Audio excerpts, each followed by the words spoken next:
Hii mara ya Jumapili yangu ya pili kufika madhabahu hii. Changamoto nilokuja nazo, mimi mwenyewe nilikuwa na shida ya pressure. Changamoto ya pili, mume wangu yule alipata tatizo la stroke. Jumapili ya kwanza nakuja naye alikuwa anashindwa kupanda huku juu, alibebwa. Baada ya hapo leo tumekuja naye amepanda mwenyewe. Chapia Bwana Yesu makofi na vigelegele. Ongeza makofi na vigelegele kwa Yesu. Changamoto ya tatu, mtoto wangu alipatwa na tatizo, alijichuna na pikipiki toka mwaka jana mwezi wa 11. Nimempeleka hospitali, katumia dawa, sindano, lakini kidonda kikauki. Ile Jumapili ya kwanza nimefika hapa, nimemwandika kwenye maombi.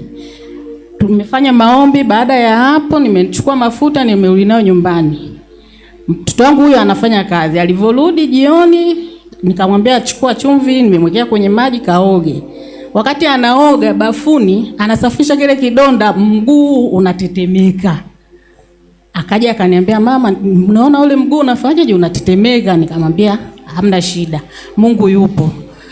Nikampaka mafuta yale kwenye kile kidonda, kwenye ile sehemu ambayo inaotoa maji, nikamwagia mafuta mule, ameingia kwa ndani.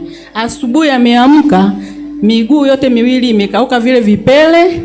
Ninavyoongea mpaka hivi leo. Shangilia Bwana Yesu kwa makofi na vigelegele.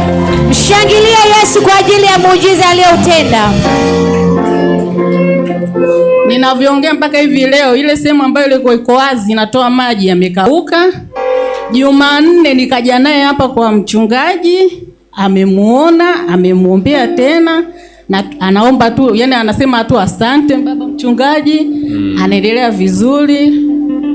Hivyo asanteni sana jamani. Mungu na wema. Amen. Mungu abariki maisha yako. May God bless your life.